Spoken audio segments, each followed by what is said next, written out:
Hey Canada, I'm Tim Hill, your local mortgage broker here in Vancouver. Inflation's been in the news a lot lately, and as someone who helps folks buy homes, I see how it hits your wallet and your mortgage. Today, I'm breaking down inflation in Canada, how it's calculated, its link to money supply, and why it devalues your purchasing power. Plus, the latest projections with Canadian and global factors. Whether you're renewing your mortgage or buying a condo, this could affect your rates. Stick around for tips to protect yourself. Let's dive in. First, what is inflation?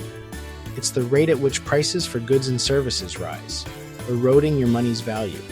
In Canada, we measure it with the Consumer Price Index, or CPI, from Statistics Canada. The CPI tracks the cost of a fixed basket of about 700 goods and services that average Canadians buy. It's divided into 8 categories. Food, which is 16% weight.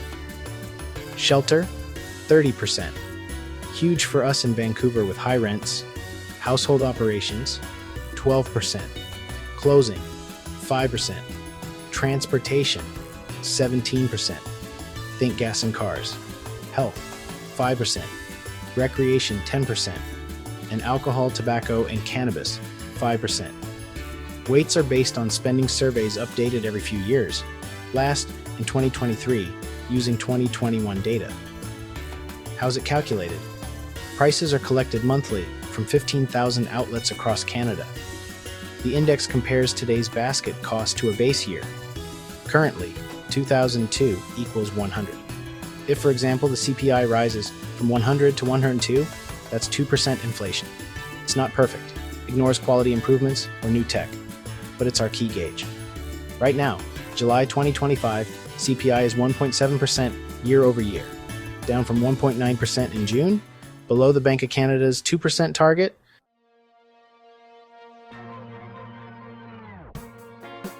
Now, let's connect inflation to money supply.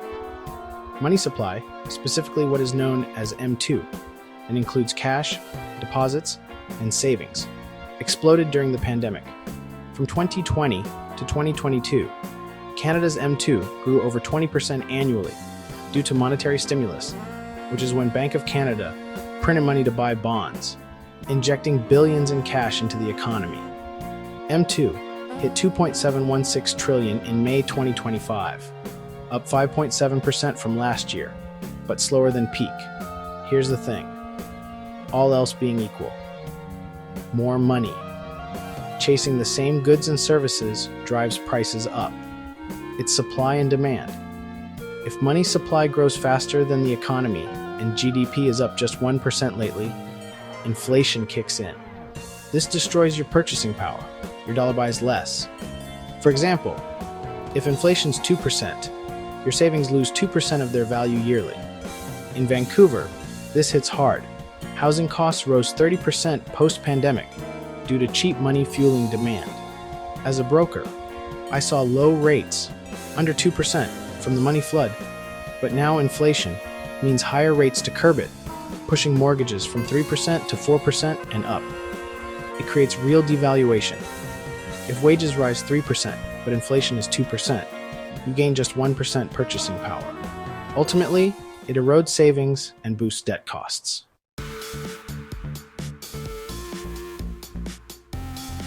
So, what's next for inflation?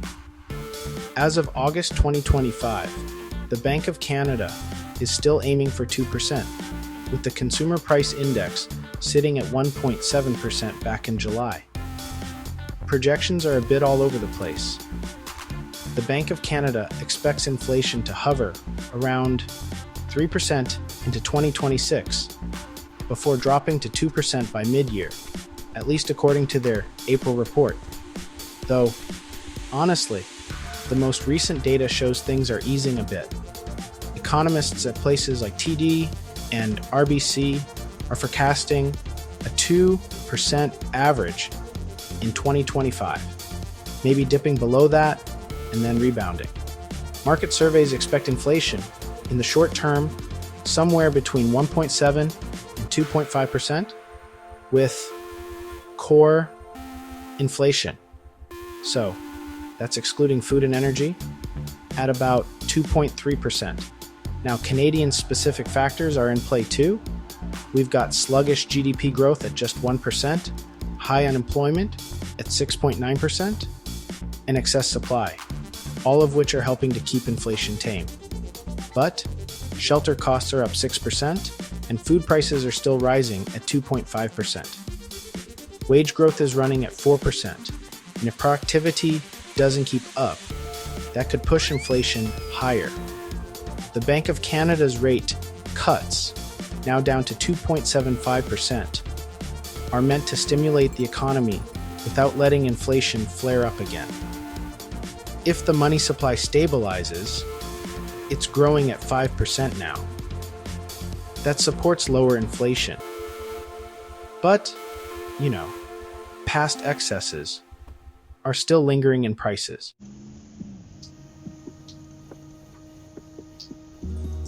Inflation isn't just a local thing. Global factors play a big role too.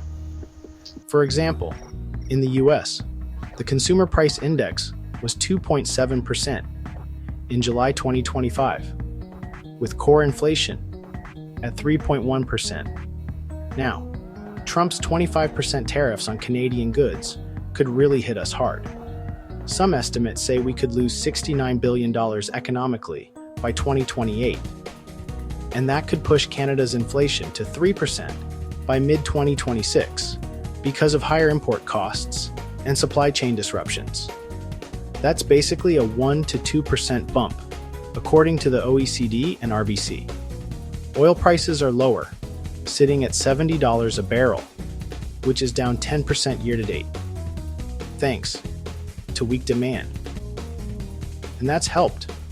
Gasoline prices have fallen 10% year over year, cooling the Consumer Price Index.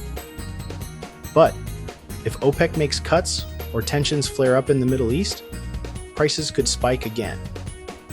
On the supply chain front, most of the post-pandemic issues have eased, but tariffs and a slowdown in China are still adding some risk. Global growth is slowing too. The IMF projects 3.2% growth in 2025, which keeps commodity prices low and actually helps Canada. And for Vancouver, these tariffs mean US imports like lumber. And cars get pricier, which can hike up building costs and even mortgages if the Bank of Canada has to raise rates to fight inflation.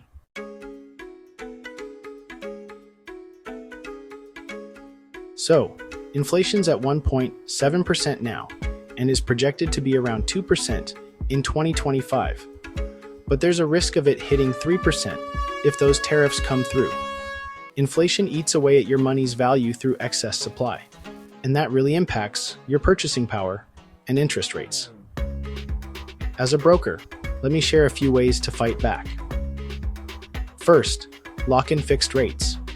With rates potentially rising, grabbing something like 3.99% now can protect you from inflation-driven hikes. Second, boost your savings in high-interest accounts. Aim for returns of 4% or more to stay ahead of inflation. Third, plan your mortgages wisely. Make sure you factor inflation into your budget. I can help run through different scenarios if you want. Got any questions? Let me know in the comments or reach out directly. How's inflation affecting you? Don't forget to subscribe for more updates. Let's work together to protect your finances. See you next time.